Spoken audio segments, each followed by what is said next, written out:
We are calling comrades who have been killing Ugandan police officers, because police officers are also Ugandans. I don't remember the answer, it was not there. I suspect that's one of the reasons why they ran away from the report. Let them challenge the speaker to schedule us on Sunday. Today is Thursday, or even tomorrow. Tomorrow we have a special cabinet. Saturday or Sunday, and we debate this report. Because we are concerned, if somebody goes missing, it's a serious issue. Whether you are opposition or NRM, Ugandans must be protected wherever. But they are just using it for politicking to portray to the country and the world that people are being abducted, and therefore NRM government is bad, which is not correct. We can answer every issue the opposition is raising today in Uganda. Okay, Honorable. So the issue these people are arrested and released without any sentence, without any without anything that confirms on many cases. There are so many precedents of people that get arrested with such suspicion, and they are arrested. The law allows police to even arrest you in a preventive manner. If police thinks in the next 30 minutes you might commit a crime, police is allowed to arrest you to prevent it. That one can, but also they can arrest you and find the evidence maybe is weak and give you bond, and that what happens. So if somebody has been arrested and released, you should be happy. At least nobody is arrested and killed. Honorable, thank you so much. Thank you very much. Yes. And so there is no reason whatsoever for the opposition to boycott parliament, because they were elected to be in the parliament, and they are merely politicking, but this is just being charlatans. They should thank you so much, Honorable. And listen, the President Museveni, like him or not, is the president of Uganda. He's the one who elected. So as a member of parliament, the constitution commands you to listen to him. But I know they will be listening from TV and watching from TV, from Zoom. So it is just mere katemba of politics. Thank you so much. Which some of us don't want to be part of. Okay. His name is the Honorable Chris Bariomunsi. Doctor, he is the Minister. He's an MP for Kinkizi West in Parliament, and also the Minister for ICT, that is Information, Communication and Technologies, and National Guidance. At this very moment, the Speaker of Parliament is moving towards the main tent where she will take her official seat. She is she's welcoming the Vice President, Honorable Jessica Alupo, and the Right Honorable Prime Minister Robin Nabanja, and she has now taken to the tent where she is meant to sit.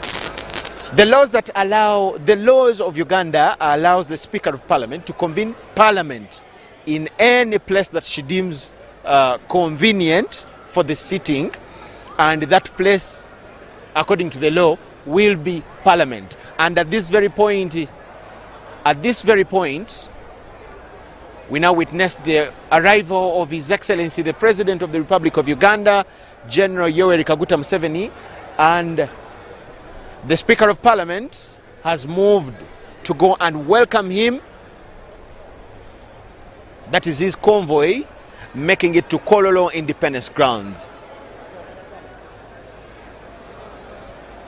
Yes, the main expectations, like I was listing, will be the economy, commodity prices, especially issues to do with the agricultural sector. It connects with the economy, definitely security related issues. There will also be a lot to be discussed in the President's address. There must be something to do with corruption, it being a moment with issues to do with the NSSF scandals being investigated by Parliament COSASE, especially that is the Committee on Government Statutory Bodies, that is COSASE, a committee in Parliament. There is that issue. Then the iron sheets, like a number of MPs have mentioned here, it's going to be definitely part of what the President may talk about. His Excellency makes it to where he's arranged to sit, and he's flanked by Mrs. Janet Museveni, the First Lady, and also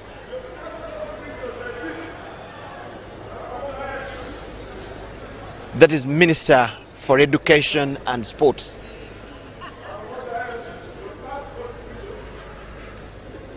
You are watching UBC TV, and we are coming to you live from Kololo Independence Grounds, where a parliamentary sitting is going to be held, and it will also have a presidential address to the Parliament of Uganda. The president has arrived. We shall get the anthems and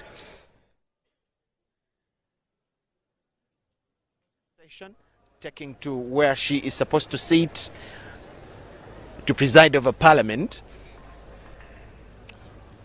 And it is in that session that they will also receive the presidential address. We thank you so much for watching. Gwatulaba ku UBC TV tukutukako buterevu okuvano ku kisaawe ky'eggwanga eky'emikolo ekololo.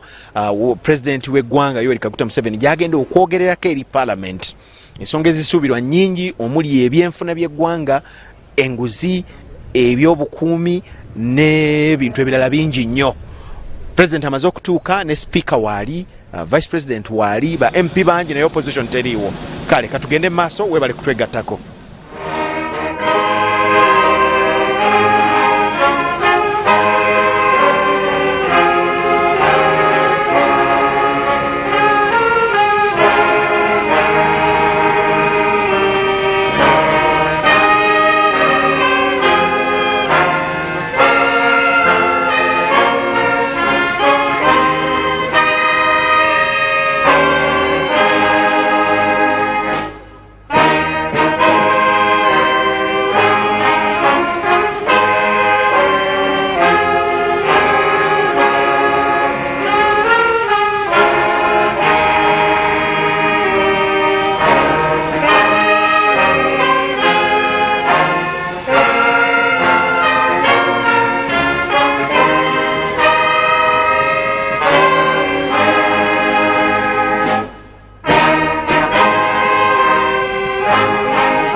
Almighty God, who in your infinite wisdom and providential goodness have appointed the offices of leaders and parliaments for the welfare of society and the just government of humanity.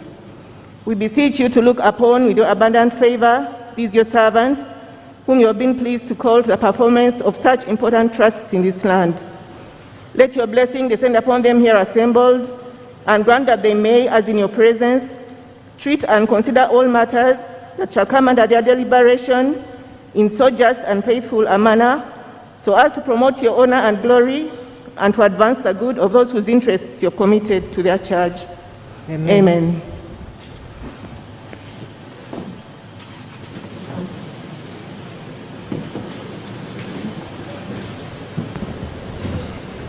Proclamation by the Right Honourable Speaker of Parliament. Statutory Instrument 2023, number 2025, proclamation by the Right Honourable Speaker of Parliament on the Presidential Address on matters of national importance. Whereas under Article 1012 of the Constitution of the Republic of Uganda, His Excellency the President of the Republic of Uganda may, in consultation with the Speaker of Parliament, address the Parliament from time to time on any matter of national importance.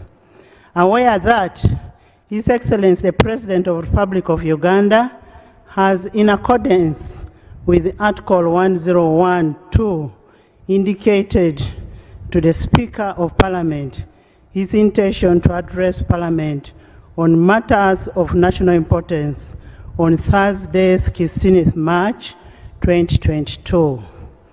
Now, therefore, in accordance with the Rule 17.1 of the Rules of Procedure of Parliament, I hereby proclaim that Parliament shall sit at Kololo Ceremonial Ground on Thursday, 16th March 2023 at 14 hours to receive the address of His Excellency the President on the matters of national importance, and the Kololo Ceremonial Grounds to be the precincts of Parliament for the above-mentioned purpose, given under my hand at Parliament House, Kampala, this 16th day of March 2023, Anita Annette Among, Speaker of Parliament. Item number 4, communication from the Chair.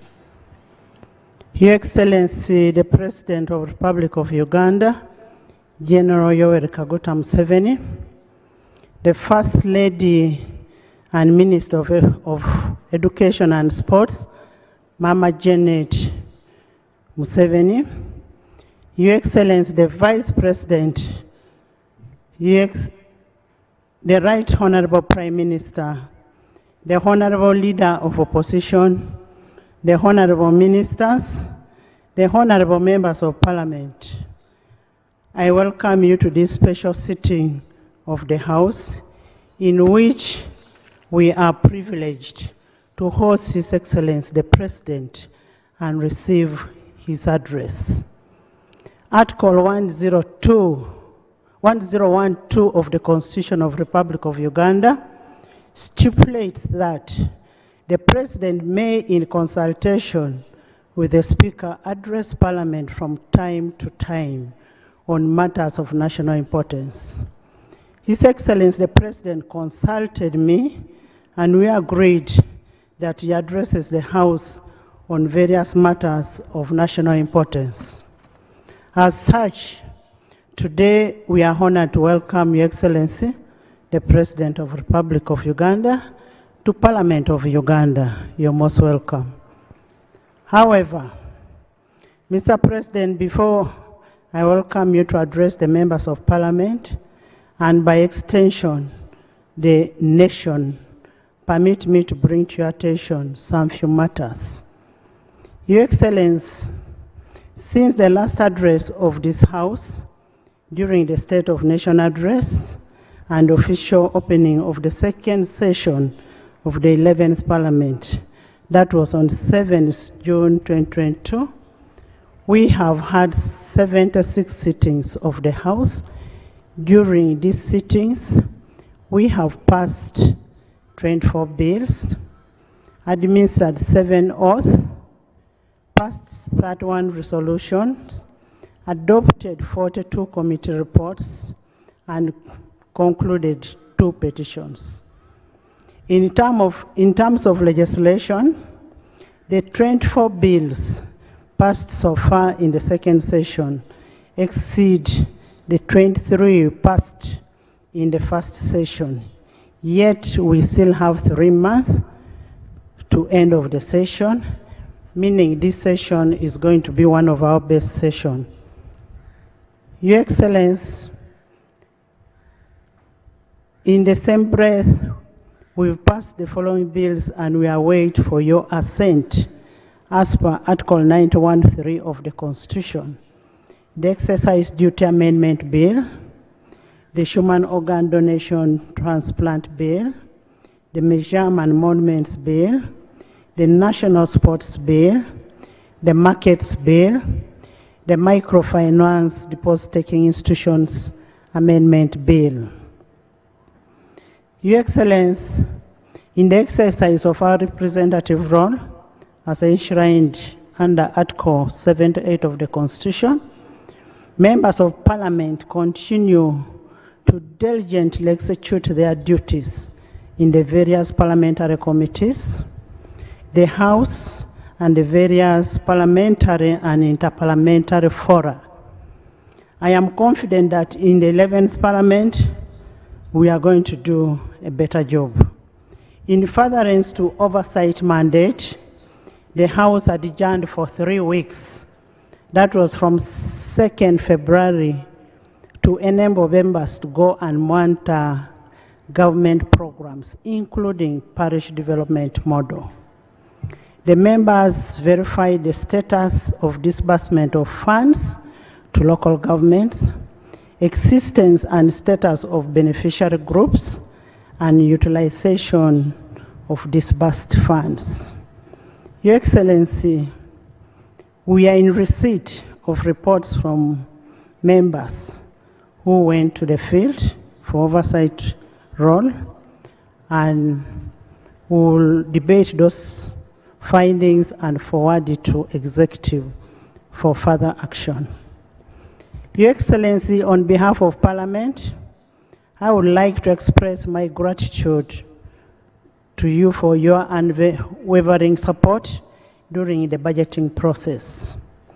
With your consistent support, we believe Parliament will be adequately facilitated to execute our mandate of legislation, representation, oversight, and most importantly, appropriation to the expectation of all the Ugandans. Your Excellency, Section 8 and Section 13(3) of the Public Finance Management Act 2015 as amended requires the submission of tax and revenue bills and the draft annual budget to be presented to the House by 1st of April. Aware that you are the Chief Finance Minister, it is our plea that you cause the executive to ensure that we have the tax bills and the draft annual budget to respond to the prevailing socio-economic realities of the masses, notably in job creation, skilling, innovation, industrialization, infrastructure growth, environmental conservation, digital advancement, and gender parity. As a presiding officer, we expect further improvement in the performance of Parliament and its committees. And to achieve this, we will work together with the executive to ensure that we achieve what is expected of us. And we are steadfast in commitment to ensure that there is more public consultation by committees in execution of their duties, evaluation of evidence in both committees and House, that is evidence-based legislation, regular reporting by committees on their undertakings, regular attendance and participation of committees and the House by both members of Parliament and the ministers, continued familiarization with the rules of procedure and legislative tools. Your Excellency, your address coincides with the impending commemoration of the first anniversary of the demise of my predecessor, that is Right Honorable Jacob Olanya Lokori. The House will pay tribute to the enduring legacy on Thursday, 23rd March 2023. Your Excellency, still on a rather tragic note, we lost a member of parliament, that is Honorable Patrick Okabe, MP of Serere, who passed on 21st December 2022, and he died of a fatal accident. May we rise up for a moment of silence in honor of our departed colleague.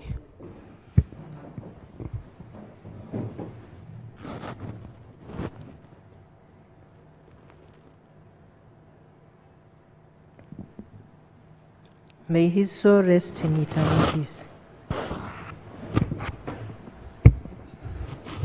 Your Excellency and honorable members, in pursuit of interparliamentary relations and diplomacy, the Parliament of Uganda will host a plenary session of the Pan-African Parliament from 11th to 21st October 2023. And the Commonwealth Speakers and Presiding Officers Conference from 3rd to 6th January 2024. As it has been the tradition, when Uganda hosts such a high-profile international event, we will project a positive image of the Pearl of Africa and hasten the opportunities that come with such conferences. Your Excellency, following your guidance on concerns on the threats of homosexuality, what they pose to our children and society, the 11th Parliament has embarked on strengthening the legal regime to erect the moral firewall to protect and conserve our cherished cultural values as people. The House awaits the second reading of the anti-sexual bill, which is currently before the Committee of Legal and Parliamentary Affairs. The 11th Parliament is cognizant of the importance of maintaining our moral values as a foundation of order, sustainable growth, and development. Your Excellency, we thank you for your unequivocal support to the 11th Parliament in execution of its mandate. Now, honorable members, I would like to remind you of Rule 10, Sub-Rule 4A of our Rules of Procedure that state that the President, while occupying the chair of the state, may take a presidential statement which shall be heard in silence and not followed by any comment or question. I therefore implore you to abide to this rule so that we all benefit from the message that His Excellency is going to pass on to us and to the country at large. Once more, I want to welcome you. And in the public gallery this afternoon, we have the Right Honorable Dr. Richard Trodong Awany, Secretary General of the National Resistance Movement, and Professor Ephraim Kamuntu, a Senior Presidential Advisor. They've come to observe the proceedings. You're most welcome. Item number 5, invitation by the Right Honourable Speaker to His Excellency the President to deliver to Parliament in accordance with Rule 1012 an address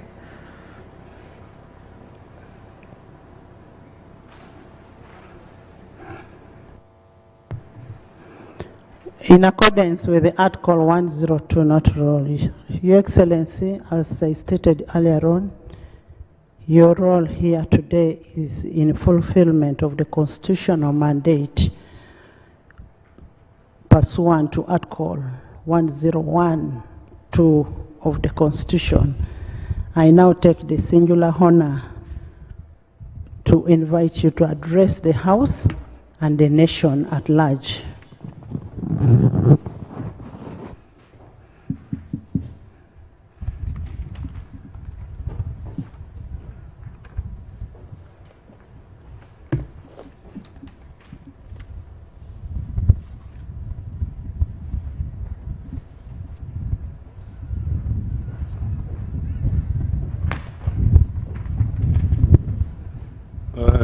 Excellency,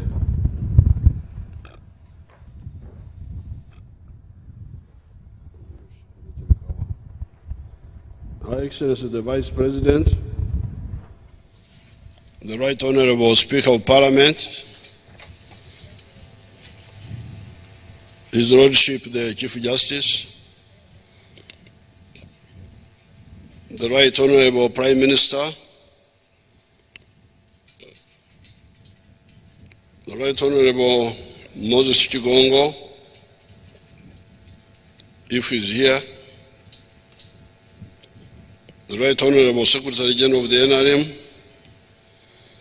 other state and party leaders, ladies and gentlemen, I greet you all and congratulate you on account of going through the following calamities in the last 3 years. Because we have been through so many calamities. The calamities were the following: the locusts. Do you remember the locusts?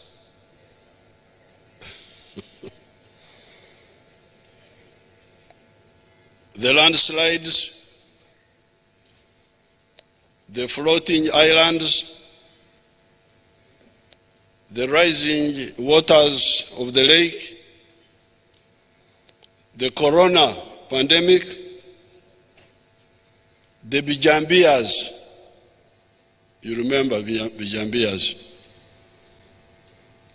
The problem of the high commodity prices caused by the Russian-Ukrainian war, the Ebola epidemic, the suicide bombers, etc., etc.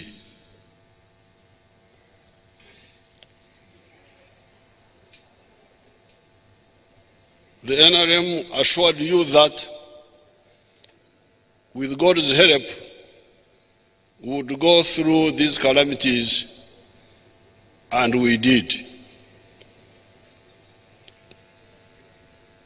Indeed, our economy, by end of this financial year, will grow by 5.3%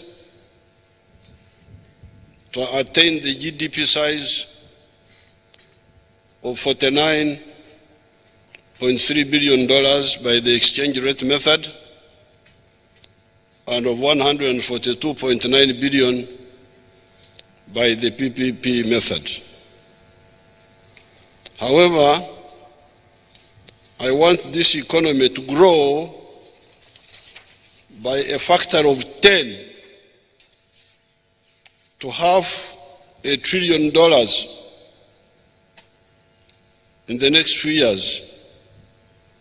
And if you aggressively support my policy measures, we shall achieve it. How? I will tell you in the course of this speech. However, let me first tell you again that I congratulate Ugandans on account of going through the calamities enumerated above. I told you we would, and we did, all inconveniences and losses notwithstanding. It is in such circumstances that our Baganda people and Banyankole say, akutwala ekiro omusimo obukedde, wakutwala nyekiro omusimo bwashesha. The one who successfully guides you on a journey in the night, you thank him in the morning. Jesus had harsher words for his disciples.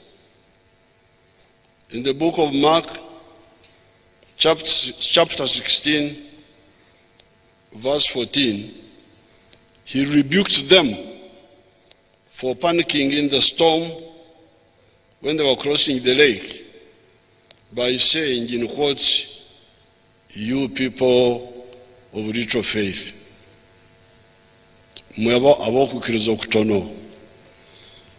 He did that because those same disciples had seen the miracles Jesus had performed, and yet they panicked in the storm when Jesus was with them, although asleep in the boat. Although I do not want to compare the NRM with Jesus, there is no doubt that the NRM has, over the last 60 years, solved quite a number of historical problems.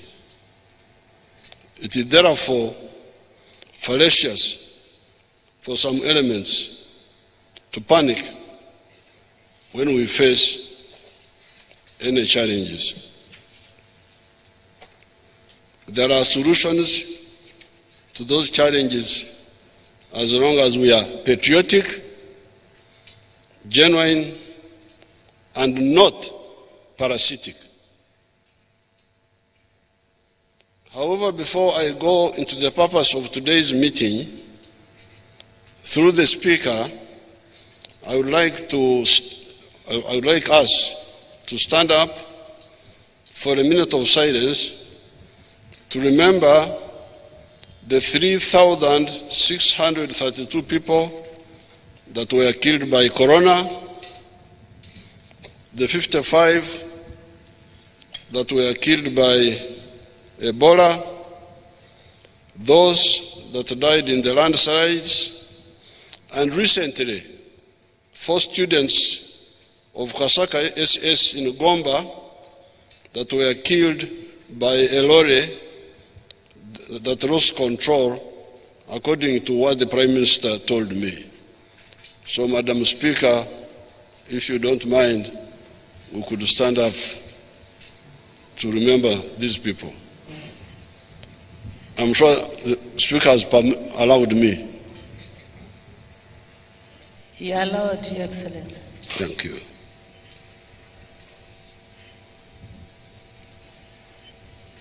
May their souls rest in eternal peace.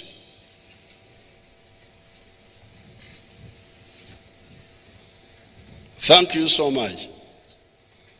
I am now directing the State House Controller to send 5 million shillings to each of the families of the 4 students that died in that accident. I'm also directing the State House Controller to give 1 million shillings each to the 14 students that are injured and are in Gombe Hospital. The Prime Minister and the Attorney General should get in touch with the families of the dead children and the injured to ensure that the truck owners compensate the victims and their families according to the law. Because they may not know, they may just know that they may not know that they are entitled to compensation. Our meeting today follows a telephone conversation I had with the Right Honourable Speaker over the phone on the issue of the Parish Development Model, PDM. As a consequence of that, I decided to again interact with you, the honourable members, on these issues.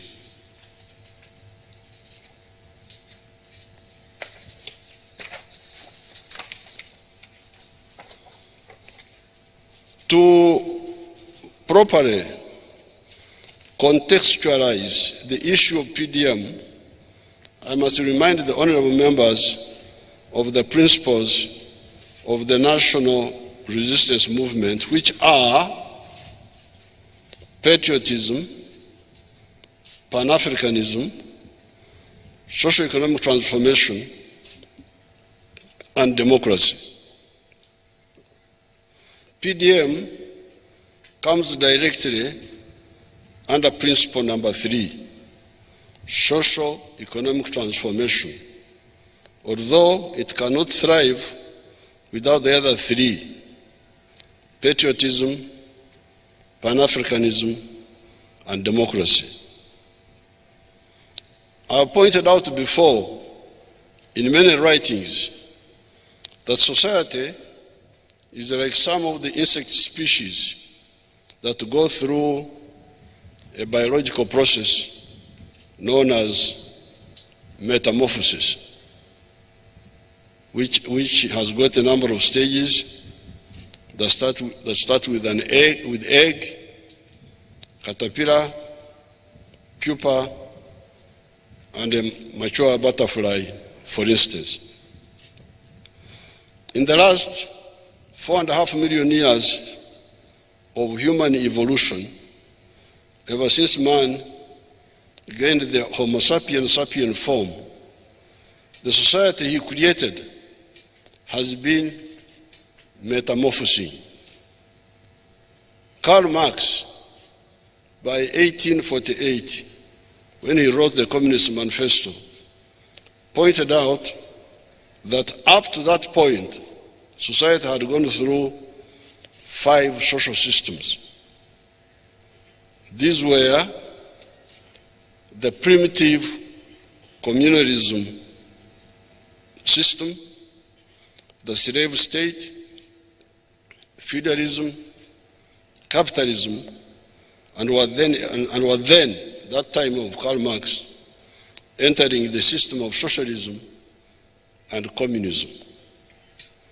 Although some greedy and narrow-minded groups in the world completely dismissed this analysis, and indeed the communists made their own philosophical and strategy mistakes, there is no doubt that the method of class analysis of society is correct, and so is the phenomenon of social transformation.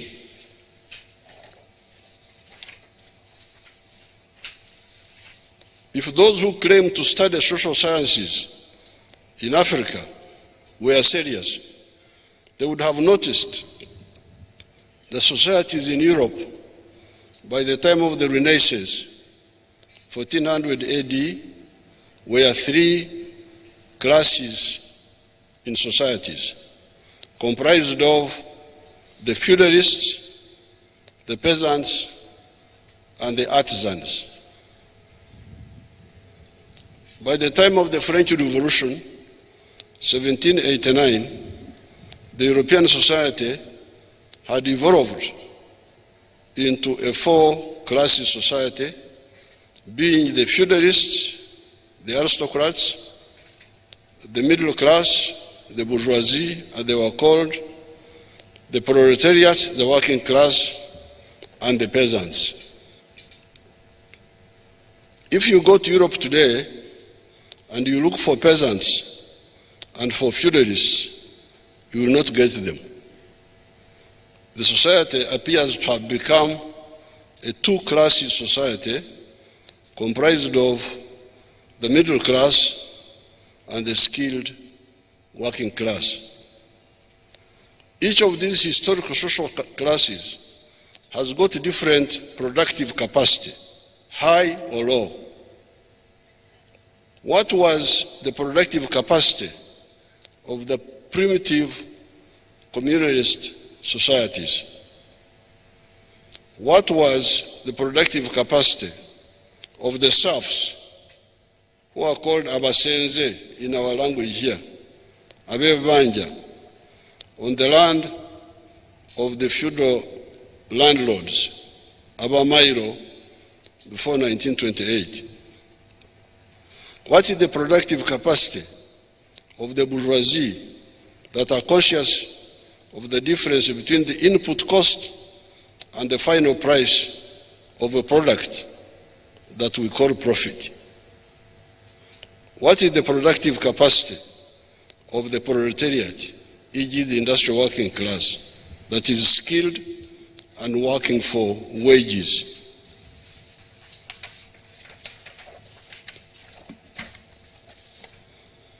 On account of some of the reasons that we do not have time to go into here, this social evolution, this social metamorphosis was faster in Europe than in Africa, Asia, or in the Americas.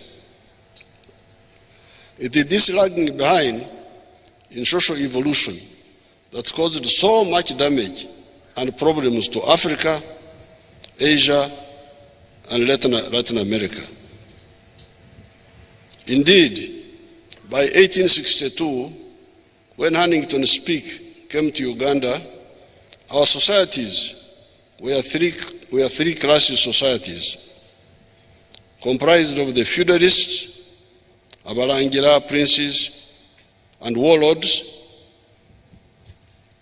as class number one. Number two, peasants, Abakopi or commoners, and three, the artisans. By 1962, when Uganda got independence, the feudal class were not there any longer, or were much weakened by the colonial system, and the artisan class had either been eliminated or was greatly weakened. We don't have time to go into the details of all this, but I really suggest that you study these issues. It was only the peasantry that were still alive, but largely not involved in the new economy of money. By the census of 1969, as many as 96% of the homesteads were outside the money economy. Abakorera ekida kyonka, teach, may each keken, working only for the stomach. It is at this point that we came on the scene in the 1960s. Comparing with our school studies of what had happened in Europe and North America, we started wondering why there was no similar socio-economic transformation in Africa, starting with Uganda. We soon found out through analysis that indeed Uganda's society can change, and can change through two routes. These are universal free education for all Ugandan children and all families joining the money economy. I'm glad the women came to Chiruhura district, and I was again able to show them how the pastoralists in that whole huge area of Isingiro, Kashari, Chiruhura, Kazo, Lyantonde, parts of Rakai, Sembabure, Gomba, Chejegwa, parts of Mubende, what we call Chionga, Chibogara, like Dwaniro, Chenkwanzi, Ngoma Wachato, Bururi na Kasongora, Masindi etc. had partially underwent social economic transformation by stopping nomadism, adopting dairy farming for cash, and sending children to school at their cost. I want to discuss that partial success with the NRM caucus so that we harmonize our thinking. I want to call a special meeting of the NRM caucus and we really discuss this, because I don't want to continue talking, as if I'm begging people to come and cultivate my garden, when I am telling Ugandan leaders to see how to rescue their people from poverty. It's not correct that we should go like this, as if I am begging people to do something for me, when we need to do this for our people.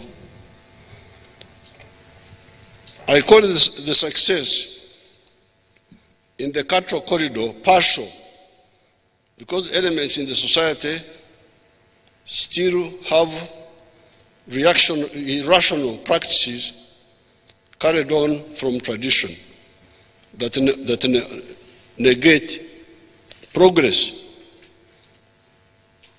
what we call reactionary, reacting negatively vis-à-vis positive progress. These are the practices of fragmenting land on inheritance and depending on only nature to provide the pasture, yet it is more reliable if we grow the pasture. Once I had that partial success, by 1995, I went to the whole country and gave all and sundry the message of transformation.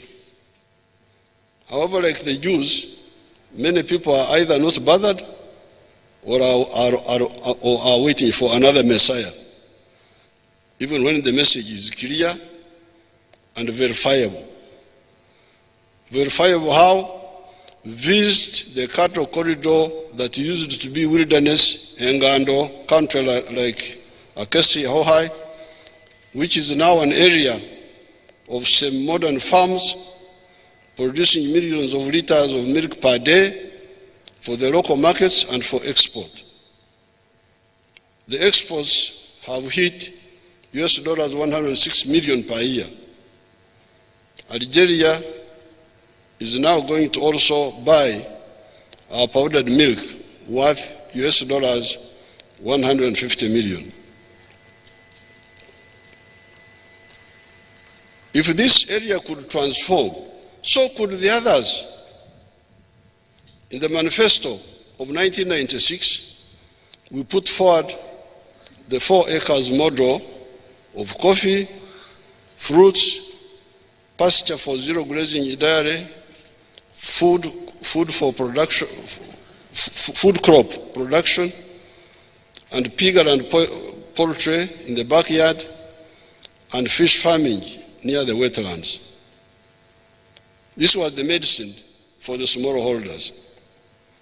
Those with bigger pieces of land were more flexible and could help the country grow and participate in producing products that needed large-scale production to make economic sense that the country needed, such as cotton, maize, sugarcane, ranching for beef, etc., etc.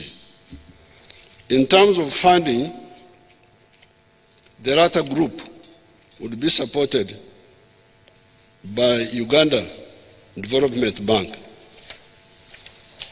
It is the 4 acres model group that I decided needed grants or soft loans direct from government. We started with the Ntandikwa, PMA, Plan for Modernization of Agriculture. These were all money put aside for this purpose. NADS, Operation Wealth Creation, and now PDM. These efforts were for agriculture. With the non-agricultural or broad spectrum activities, we have put in place the following: the Women Fund, the Youth Fund, microfinance, and now recently, Emyoga. With all the pre-PDM funds, the modes were that government officials were the ones selecting the beneficiaries. Especially with operational wealth creation, it initially worked well. Indeed, the households in the non-money sector declined from 68% to 39%. This was most commendable. However, I started picking up complaints from the public of begabera boka. They only give to themselves. Balete bifu. They supply us bad quality materials. Baleta byabusere. They bring overpriced items. That is when I decided that the UPDF must get out of this effort, because the image of the wider force was going to be ruined by the mistakes of these fellows who were in Operation Wealth Creation, who had lost their straightforwardness. Moreover, it is the ultimate aim of the NRM that the stakeholders, the beneficiaries of these projects, must manage their affairs.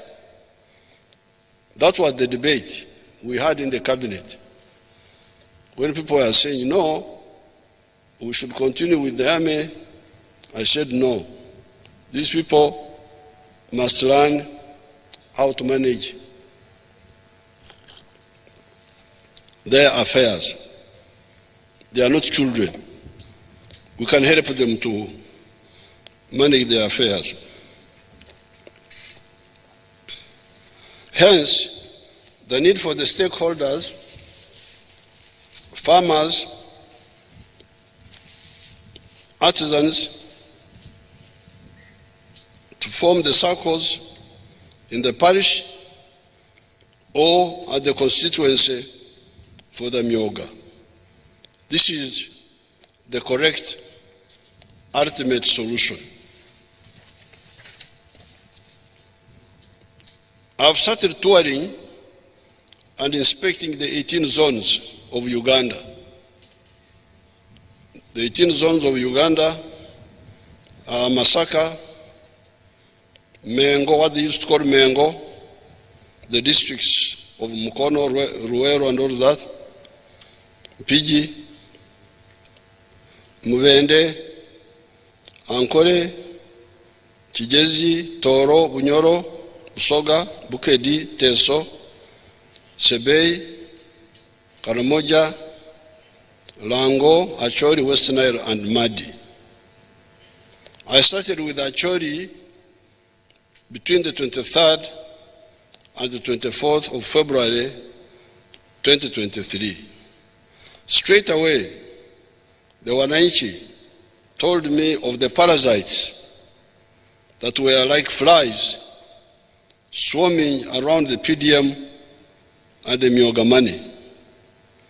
I will decisively follow up the attempted stealing of the PDM and the Myogamani in Achori, and if they tampered with the money, they will pay for that treachery. They will be an example to the rest of the potential flies.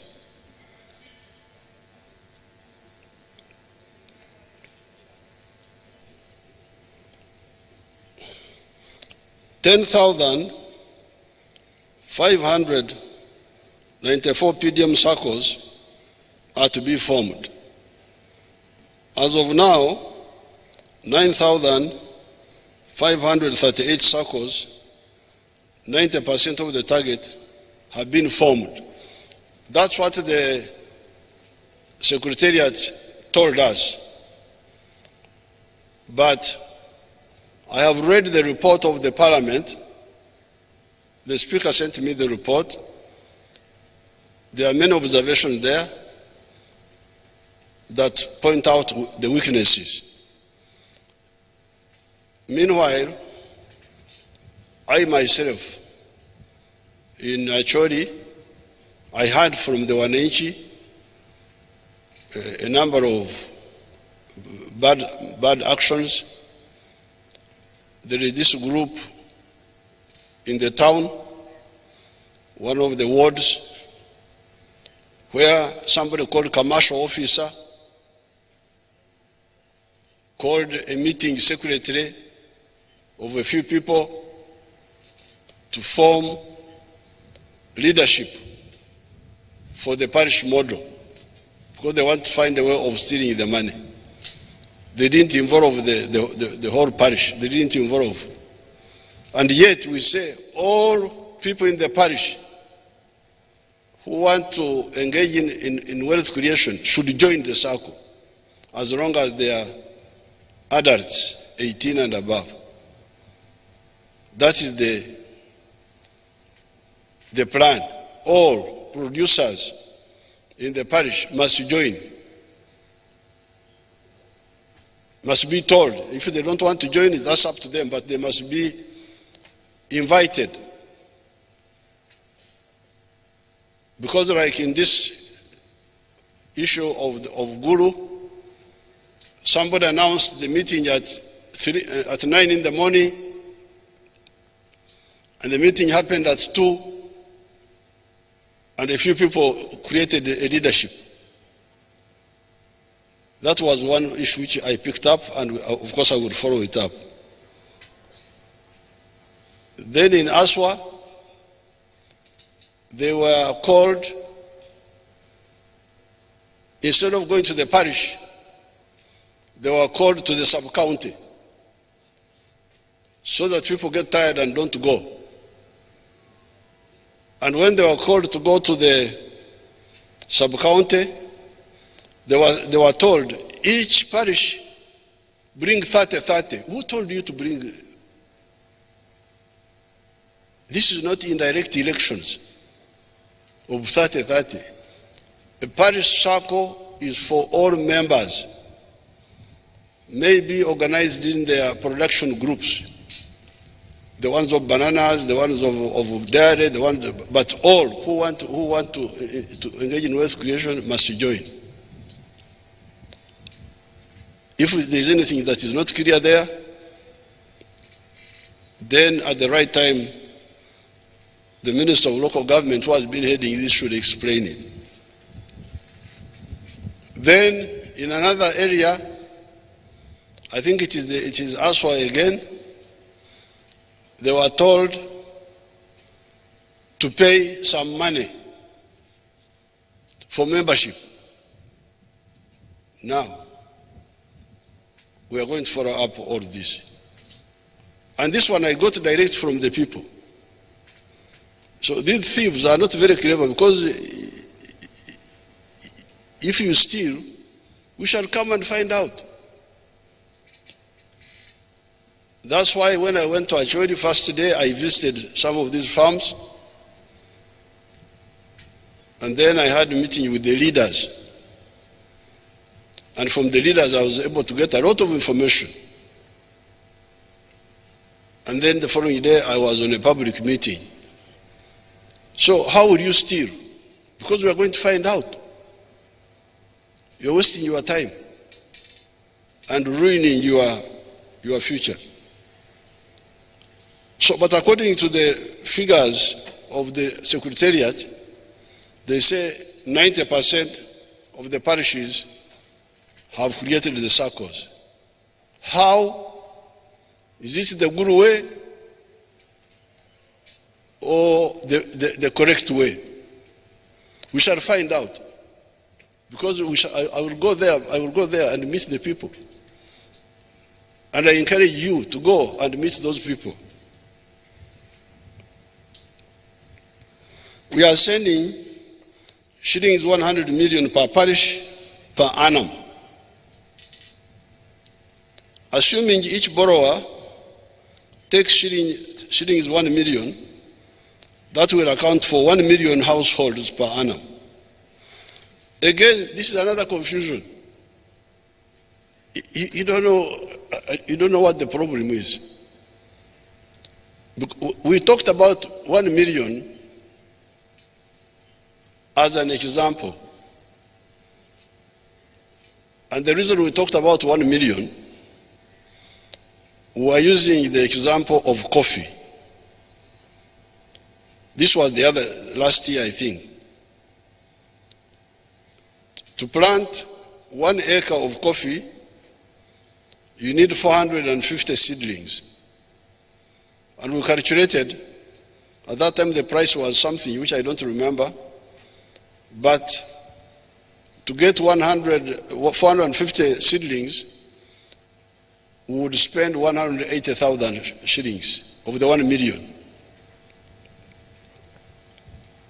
So the borrower would remain with 820,000 to do other things. That's why we said 1 million. But these confused people, they go and tell people, you can't borrow unless you want to borrow 1 million. No, if I want to borrow 200,000, why should you stop me? Total confusion. Oh, because they said 1 million, you must borrow 1 million. No, I don't want 1 million, I want 200,000. That's better for you, because that means you can lend more people.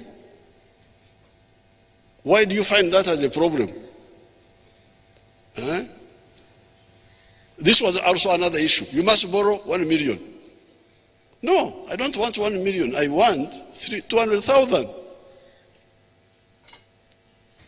And that becomes an issue. I can't borrow. Why? Because I'm not borrowing 1 million. Then another group came and said, want to borrow more than 1 million. That we said no. We cannot manage to. You can borrow 1 million here, you go and add on other money somewhere else. That was our answer, because some people wanted more money. And we said, if you want more money than that, then you are too big for our PDM. Go to UDB. You qualify for UDB. But here, we can only give you 1 million and you go and top up somewhere else. The circles that have been ready have been given shilling 25 million each. This money has been sent. Consequently, shillings 238.45 billion has been sent directly from the Treasury to the bank accounts of the circles. Thank you so much for doing that. Even if the money is sitting there, let it sit there until the circles are ready. Much of the money is still on the accounts. According to the Treasury,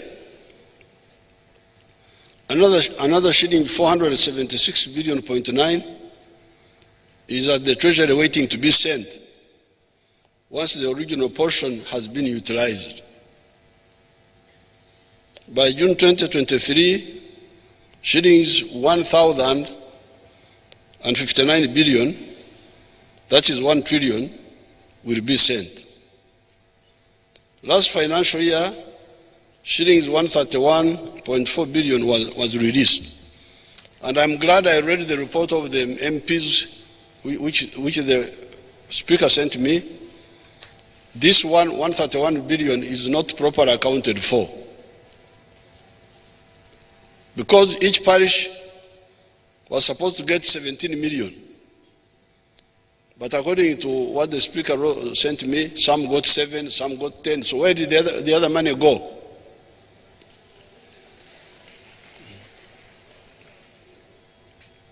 But don't worry, Uganda is here. We shall get you. Don't worry. I don't know why you people worry. That's why you develop blood pressure. The money was sent. Pesa tie kwene. Gente tie kwene. We say in our language, esente zilirudawa, esente zajja, obukadde 17. Where is the money? Very simple. These are just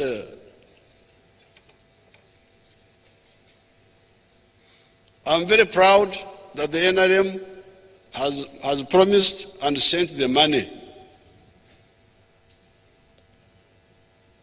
Those who eat that money is toxic. They will get problems from it.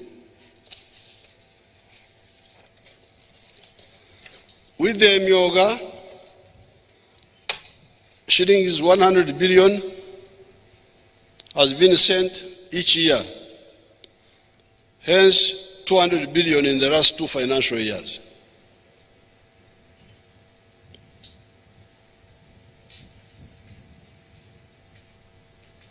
The issue I see is for you to answer the following question. Who are the Wasosodoti for socio-economic transformation? Because you see, when I read the report of the MPs, they were talking, there is somebody called focal person at the district, all those people, commercial officer, I don't know what. But the question is, who are the Wasosodoti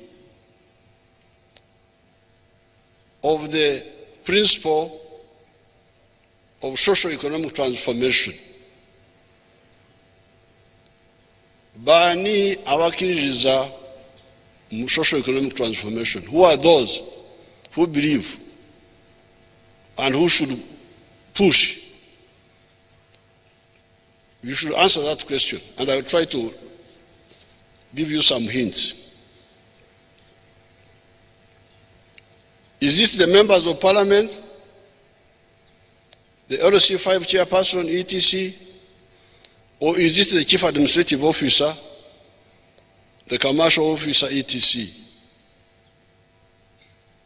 Can we use the cattle corridor experience for reference? Because I am here, I'm not dead. I am here. If I was dead, he would say there was the late so and so. No. Tiekan, I am here. I'm not a story, I'm not a fiction. I am here as a Msosodoti, as a priest of preaching socio-economic transformation among illiterate people.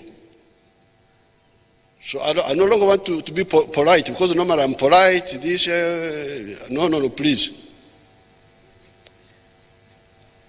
Politeness can also damage things. So, can we use the cattle corridor experience for reference? Who authored and preached the gospel of socio-economic transformation in the cattle corridor? Because remember, in the cattle corridor, there were 2 jobs. To think of a solution, and then preach it. Here we are not disturbing you with authoring. Even if you don't author,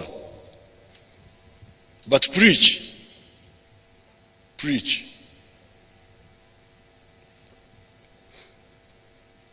Who authored and preached the gospel of socio-economic transformation in the cattle corridor? Was this the district commissioner? Because the districts were there. District commissioner, the Sada chiefs, the Gombora chief. No, it was people of conviction, of mission, that authored and preached the gospel, Injili, of socio-economic transformation. They were not paid, they had no appointment, but they wanted their parents and people to get the Mushana, the Kitangara,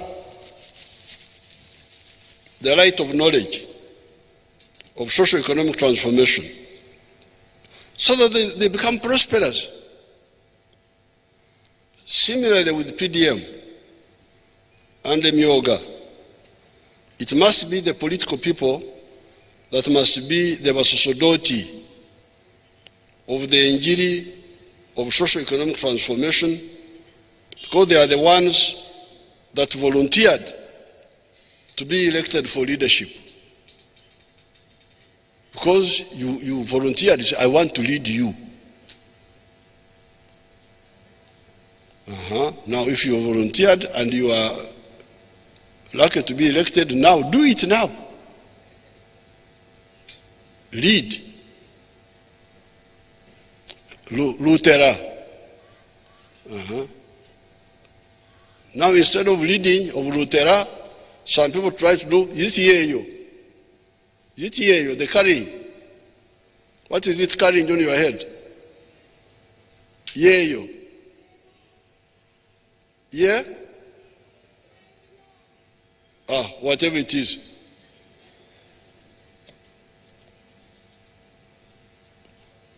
Bakulonda okukulembera abantu sikubetika. You are elected to lead people, not to carry them. And you lead by preaching.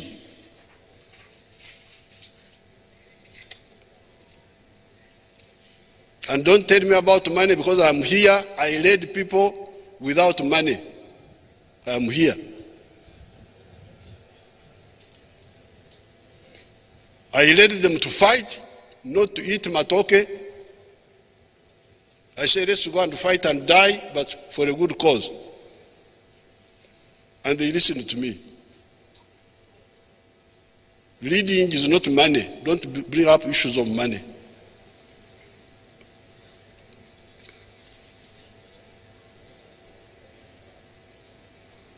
Leadership from where and to where? Leadership from tradition in poverty to prosperity. It is good for the civil servants to associate with this forward movement. When we were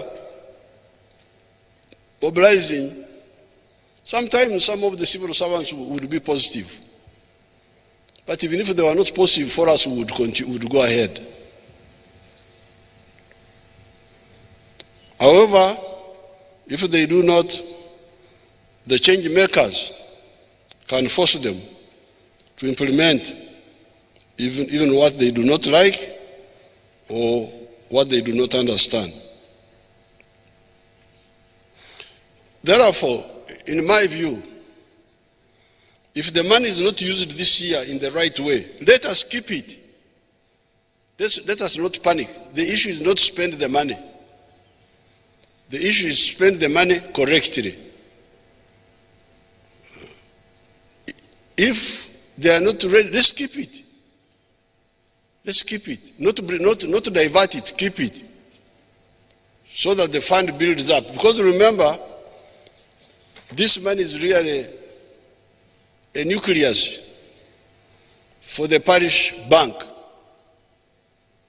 This year we are bringing 100 million. Next year another 100 million. Next year about another. In 4 years, 400 million. And if they want, members of the circle, once they are convinced, they can start saving and adding on, so that it becomes a big bank for them. So don't talk of taking it back. No. Keep it aside until they are ready to use it. Because once they learn how to use it, even you as leaders, you will have less problems. Because you will be able to tell them that there is your money there. You go and use your money. Because the money is there.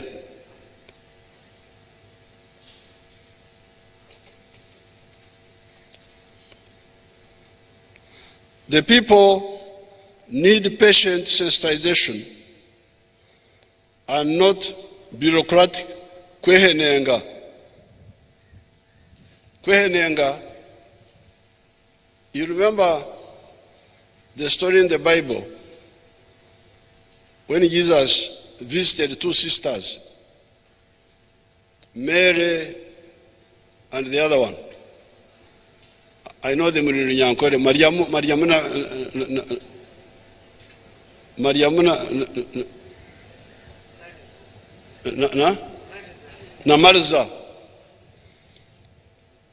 Marza. The other one was Okwehenenga, busy cooking, dishing, what. Mariam was sitting, listening to the word of Jesus. And Jesus said, this one is blessed, because she has been here listening to the message. This one has been just cooking, washing plates, running up and down, but no value addition. When you are cooking and washing plates, what value addition are you adding, John? But Mariam was adding value to herself by listening to the message of Jesus. It is in the Bible. I'm not the one who wrote it. So we don't want these people who are running up and down doing nothing. No. Let's take time and convince these people.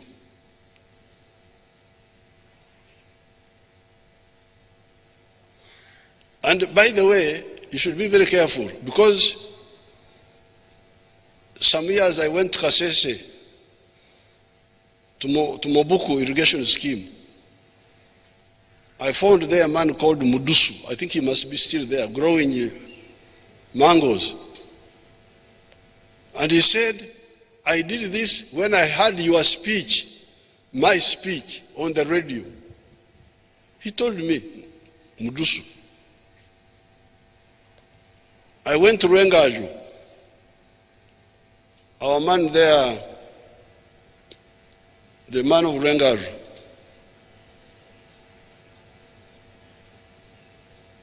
he told me, we heard what you are saying. Now recently I was in Paicho, and the man there I visited with his wife, he told me, I heard what you were saying on the radio. Imagine Museveni from Kampala. These people in Paicho heard me. And the one of Kasese heard me. You can go and check with them. Did you hear Museveni?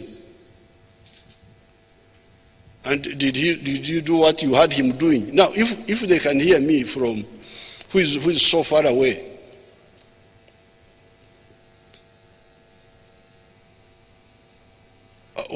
how about people who are near? So we are the ones to cause socio-economic transformation. This is principle number 3 of the NRM principles. Socio-economic transformation.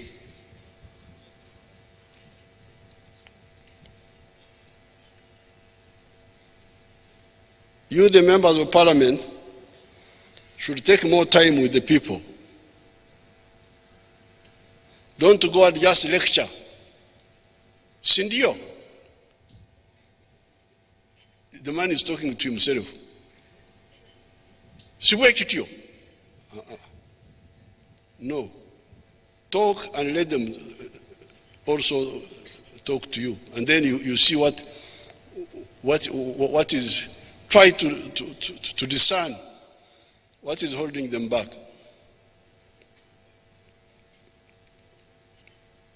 And don't buy food and all those things. If they don't want to come, let them not come. You tell them that I don't have money to buy food and all that, because you are not a hotel.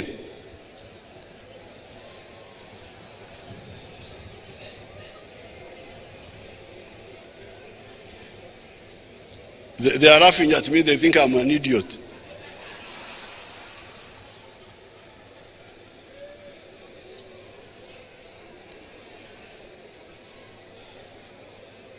Awo musoga wa kobera ntono musada taidi charu kukoba nchidi the people go to church, that the reverend feed them.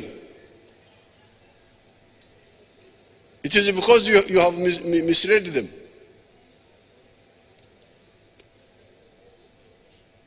In the United States, because I hear many people like United States, if you want to be president in the United States, you declare, you say, I want to be president, and this is what I want to do. And then people who believe in what you are saying fund you. They contribute. If they don't bring enough funds, you leave it. You say, I have not got enough funders. These are the democracies you admire. But here, you have turned it upside down, and it's not correct.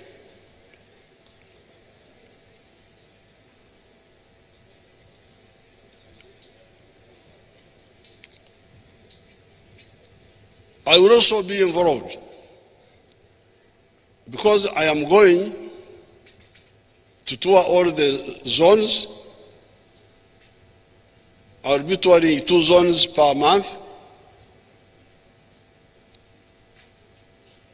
And I'm sure some people will listen to what I'm saying because they have done it before. I have succeeded in the cattle corridor with the dairy. I have succeeded in Iksozi area with the 4 acres model or less. We have succeeded in Ruengaju, Nyakana. Nyakana is our active person there. We have succeeded there. We have succeeded in Masaka. Masaka, there is a little bit of some progress with coffee. Even Ibanda, there was some progress with coffee. In Karangara with palm oil.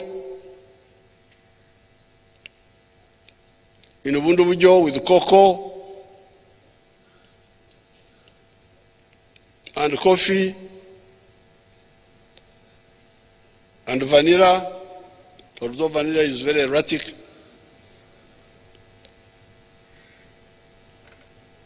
So we can succeed. On this occasion, so please, now don't start talking of changing modes. Don't talk about changing modes. This is their money. We must insist on that mudukanye ekibiina kyamwe kya SACCO operate. Now somebody wrote to me about the Boli Chups. Boli Chups are the groups in the Acholi area, local village-based saving groups, which are good. But Boli Chups, because you see our Polish PDM is to link our people with the national market, the East African market, the African market, and the international market. Because in that way, you anchor them. They are producing what is demanded on a big scale. Now with the Boli Chup, they do what they want. Sometimes they do Marukwang, they do Kwete. They are making money in their small way, but this is not what we are talking about. We can later on support them separately, but this is different. It is linked with the national, regional, and international markets. That's why we are selecting a few activities which we are sure of their demand. Some people are bringing new ideas, macadamia, this other one, cashew nuts, the other one, what do they call the other one? The one with the big seed, avocado. Okay, we shall do the chura for those. We shall do the chibaro. If we are sure about their linkage. Because like the milk, which I advised the cattle corridor to go into, I was sure it was in big demand, internally, regionally, internationally. And the other day when I went to Algeria, the Algerians, they can't believe, they saw, this is the best milk they have ever seen.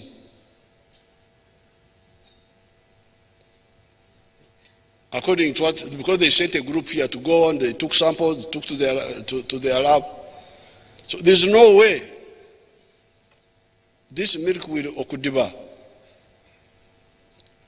If we had problems with our neighbors who are not to do that, then there is the bigger market far away. Even Nigeria is buying a lot of milk. And we're selling milk to Syria, to also all those countries. So the PDM is first of all how to make money, good money on a small area in a product or products that have got a national, regional, and sometimes international demand. So don't mix it up with buruchop, with tuezike, with what? In Ankole they have got what they call mwezike. You bury yourselves. Now, for the barriers, that's a different operation. So please, stop okumagamaga, looking this way, that way. No. This is the final position. PDM must work. The Myoga must work. The Kumagamaga looking this way, please. Because now, because in the past they were blaming NADS. Aba NADS, Bega Veraboka. Okay, we brought army. Now the army, Bega Veraboka, okay. If you Bega Veraboka, now you do it yourselves. Here is the money. It is low interest money. It is yours. Here is the money. And next year, I'll bring in more money. Now, I watched some TV groups. Some of these youth on some of the stages. We hear about PDM, but we don't see it. You go and look for it.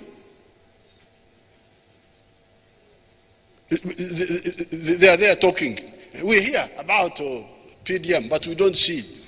Yes, it is your fault. You have heard that you are Mugabo. Because this is a Mugabo for these people. Your share is at the parish. Go there and check.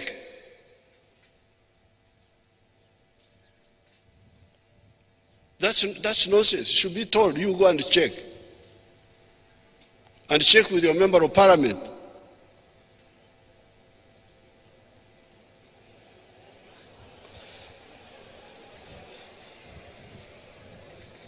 Of course, the member of parliament is father.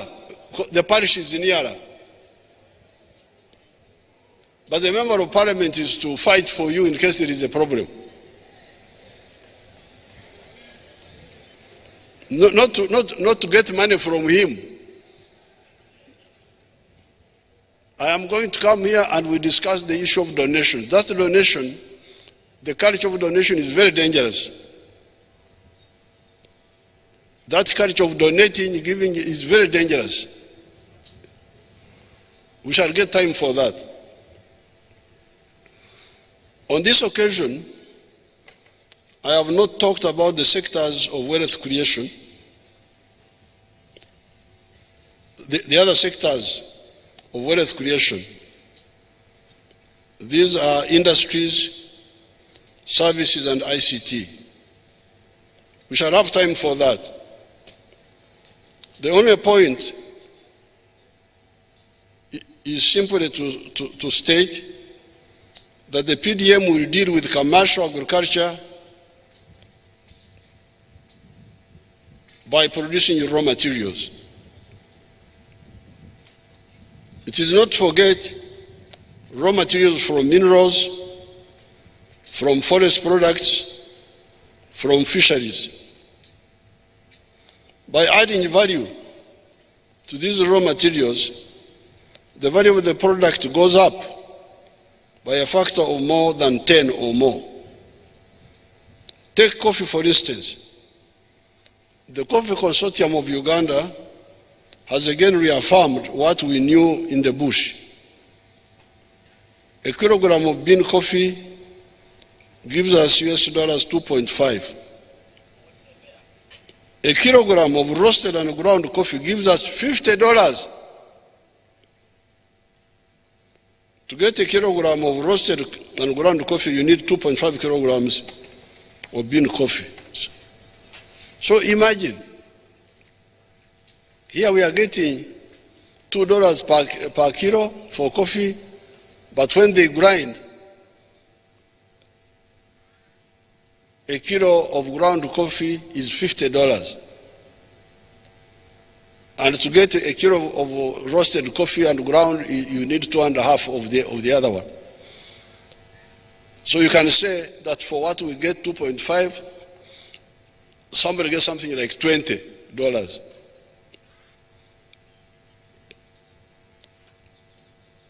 I will come back, we shall meet in the caucus of the NRM and discuss this slavery.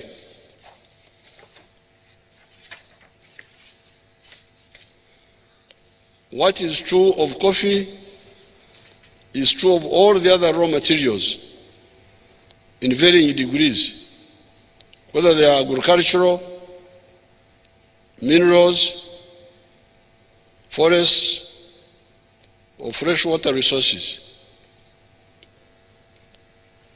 You now see how the present economy of $49 billion can jump by a factor of 10, $500 billion in a very few years.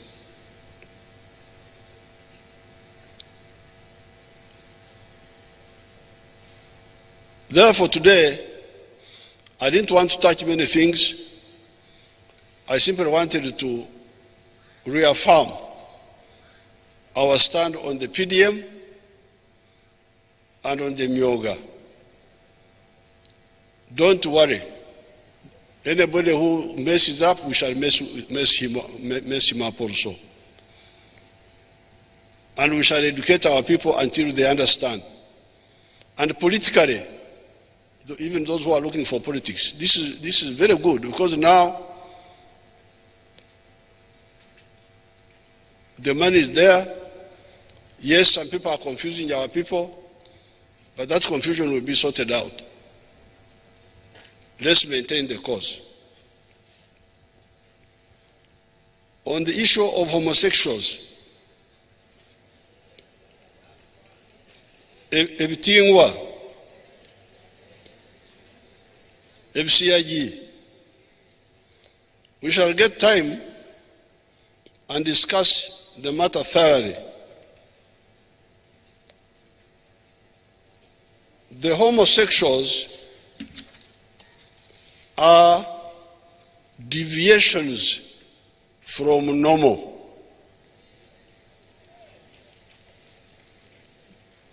Why? Is it by nature or by nurture?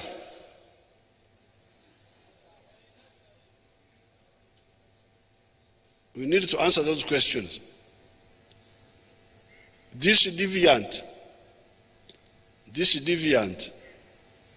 is he deviant by nature or by nurture? We need a medical opinion on that.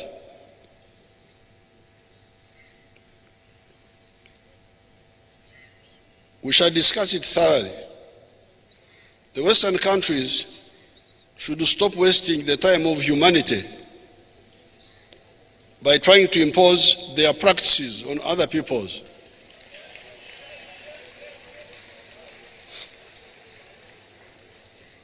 Europeans and other groups marry cousins and near relatives. Here, to marry within the clan is taboo, zero. Should we impose sanctions on them for marrying relatives?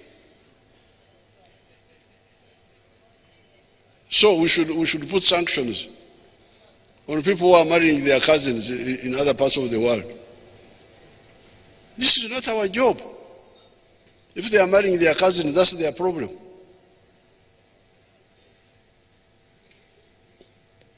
Sex in Uganda and maybe in other parts of Africa is confidential. Even heterosexuality, even the heterosexuals, they do it confidentially. How do we come to know that you are a homosexual unless you publicize it? We shall discuss all this. With these few words, I thank Parliament for allowing me to come.